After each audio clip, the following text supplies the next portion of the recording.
Welcome to another episode of Soulmates. It's the show made by runners, created for runners, and we're going to be looking at the latest running shoes to find out, are these your perfect soulmates?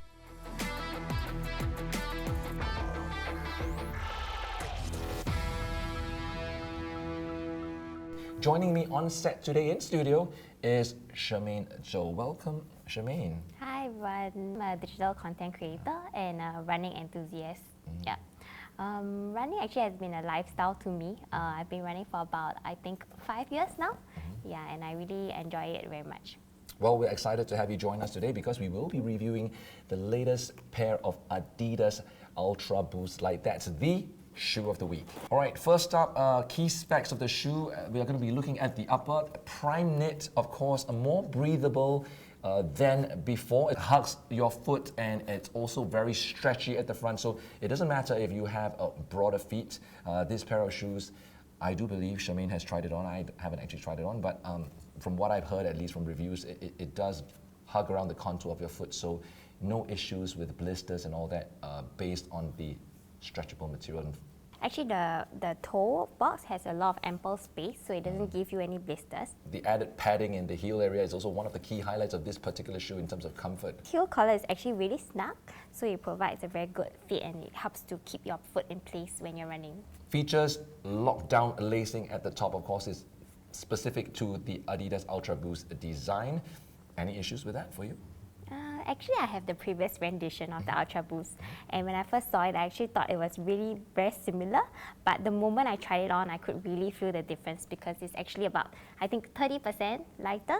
Yeah, and it really makes a difference in the shoe. All right, another classic part of the adidas Ultraboost series that has been maintained is the cage, like the rubberized plastic in the midfoot area, featuring the 3 stripes of Adidas. It's their design and a way of holding down your feet, right? So it's supposed to enhance overall stability of the shoe. Do you have any experience in terms of your feet moving around too much in the shoe, or do you think it actually did its job? Yeah, I really like the cage design as well as the heel counter. It really helps to keep my foot in place. Yeah. Actually, this is a really versatile pair and it's really a stable pair of shoes. So you can actually use it for anything, even your run or even at the gym. I really love it that it's a very stable pair that doesn't allow for any kind of like twist of your ankle. Right, so the Ultraboost Light has an overall stack height of 22 millimeters in the rear foot and 12 millimeters in the forefoot to give us an overall drop of 10 millimeters. It does seem a bit on the higher side for your daily trainers, but it doesn't feel quite like 10 millimeter in terms of the drop because it can be deceiving. Your heel doesn't actually sit on this white outer line that you see on the outside of the shoe. It sits slightly deeper.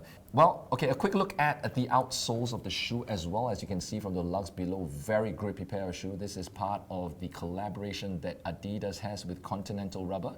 So something to look forward to because you can definitely wear it in different weather conditions, not just dry weather conditions, and still not sacrifice on the stability and grippiness of the shoe. Per personal experience running in this pair of shoes, how many kilometers, what's your current mileage in this pair of shoes? I actually ran about 21 in this on dry conditions. I've not tried it in wet conditions as of yet, but I've heard the grip is really good because it's a continental grip, I heard. Yeah, so I'm really looking forward to that. And as for my stride, I'm actually more of a heel striker.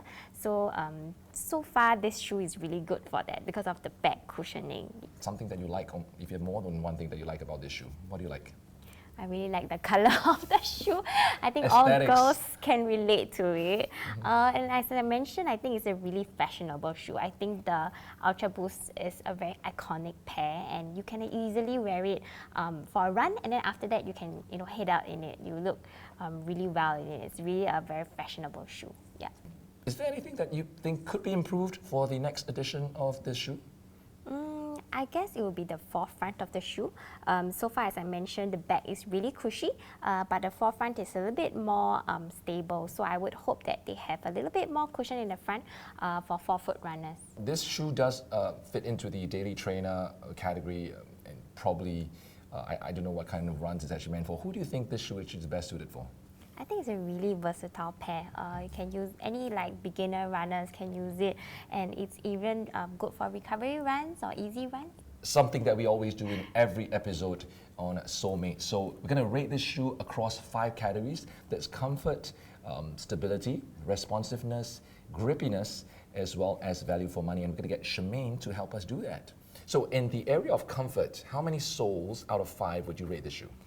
I would give it a 4. I think it's a really comfortable pair of shoes. It's very cushy in the back, and I think it's a really comfortable shoe compared to the other competitors out there. In terms of stability, you did mention quite a few times the word stable. Yeah. As I mentioned, I think it's a really stable shoe, very good and stable in every stride, so I think it's about a 4. All right, in terms of responsiveness? Responsiveness, I guess, is a little bit more competitive compared to the other race shoes out there, so I would give it about a 3.5. And the grippiness of the shoe, that's something that we always worry about in a country like Singapore because it rains all the time, right? And we did look at the outsole of the shoe earlier. How many soles out of 5 would you rate that? I would give it a 4. It's very grippy so far, and looking forward to a wet weather run. In terms of value for money, is it actually really worth the buy, an upgrade? Let's say you have an Ultraboost 22. I would give it about a 3.5, especially if you already have a previous version of the Ultraboost.